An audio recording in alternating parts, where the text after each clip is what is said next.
for the finals tonight. Being caught a little bit as she comes down through the breaststroke phase by our Edinburgh University teammate Lauren Sutherland. So that gap is a little bit shorter than it was. Still an awful lot for the other swimmers to do to get anywhere near Raquel down this freestyle length. So 149.87 at the 150 mark. So Lauren Sutherland, who is a breaststroke specialist, did make some ground in that breaststroke leg, but Raquel fired off at the beginning by her very strong butterfly. Silver medalist, of course, just behind Tane Bruce in the 100 fly yesterday. And she's going to take this with a lot to spare. 200 IM is not a major event for Raquel. So anything over 100 probably is not something you see her do very often, but it's looked pretty solid there. 223.76. So that's the new standard, because we've got the 3 cycle seeded heats coming up here. So that's the standard set for the next heat. Just having a look at the swimmers getting ready there. Camilla Hattersley was there, so we will see our new Olympian, or I suppose about to be an Olympian, all things fingers crossed. Camilla Hattersley going in lane 4 in the next heat.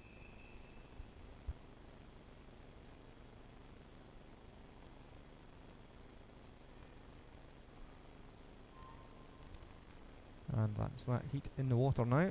So the running order for heat 3 is: in lane 1 for Midlothian, Ellie Redpath. In 2 for first is Kirsten Laurie. In 3 for City Glasgow is Ailey Smith. In 4 for City Glasgow, as Duncan said, is Camilla Hattersley. In 5 for Edinburgh University, Samantha Caulfield. In 6 for Heart of Midlothian's Katie Taylor. 7 for Midlothian is Katie Golder. And we have a empty lane in 8 at the moment. So 29.35 for Camilla Hattersley after the butterfly. So pretty much identical split on the fly to Raquel. So Camilla taking this out quite hard, because you'd expect maybe Raquel to have been a faster fly swimmer than Camilla. With Camilla probably the more all-round skills in backstroke and breaststroke. Has a good 400 IM repertoire. Less often doing the 200, but we have seen her this season come down in distance in a number of events, particularly in the freestyle, and she's done that to good effect. 105.04 at halfway now, nearly a second ahead of Raquel's split, and around about a 3-meter advantage over Edinburgh University's Samantha Caulfield, and Katie Taylor of Hearts in 3rd place ahead of the group on the bottom of your screen. So that's the 1, 2, 3, but Camilla really pushing on there right to the right hand side of your screen. She's still about 3-4 meters up, so no one really making any impression on her in the breaststroke. So coming up to the 150 split, just check on that, 146.90, so 3 seconds now ahead of Raquel Matthes's split. So she's in good shape, David, as she comes down the freestyle. Yeah, she's looking really strong, and has built on that early lead, really took that away through the breaststroke phase, and is really tanking down this last 50. Nobody's going to get near her. It's probably equidistant between first, second and third here, although I'd have to say that Katie Taylor's maybe under a little bit of pressure from lane 3. It looks like Ailey Smith from City Glasgow coming up strongly, but a great swim from Camilla Hattersley.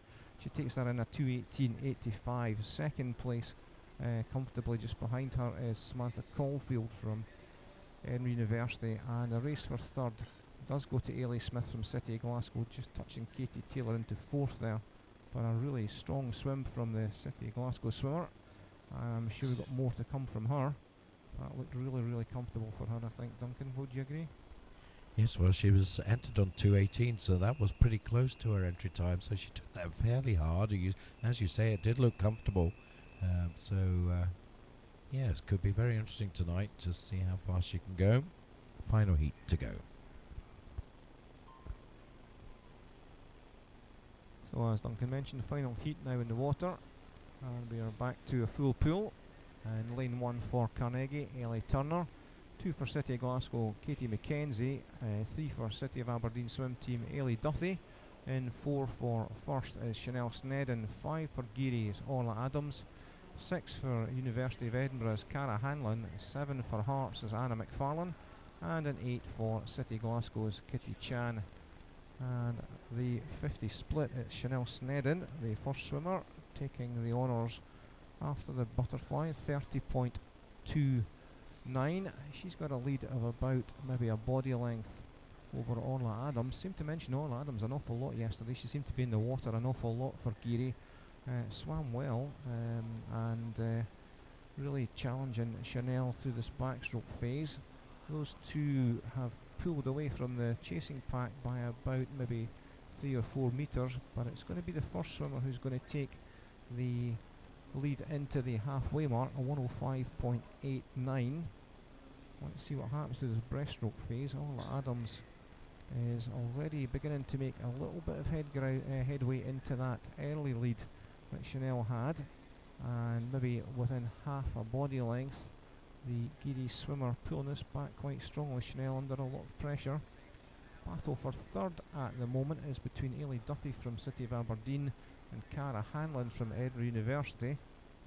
And back at the front, pretty much neck and neck as they come down towards the final discipline.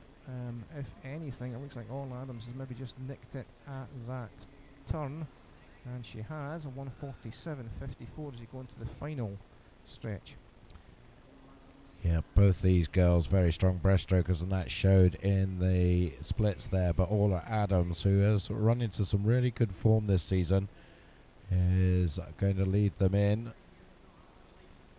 I don't think Chanel will catch her down this last 10 metres or so, although there's not too much in them. Both are going to comfortably qualify for the final, so we'll see them reprising that later on. So let's look at the time, 2:20.84.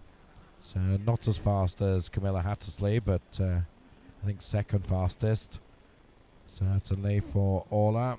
So she'll be in lane 5, barring anything very surprising happening this afternoon in the slower heats. Chanel Snedden will be there as well, I'm sure.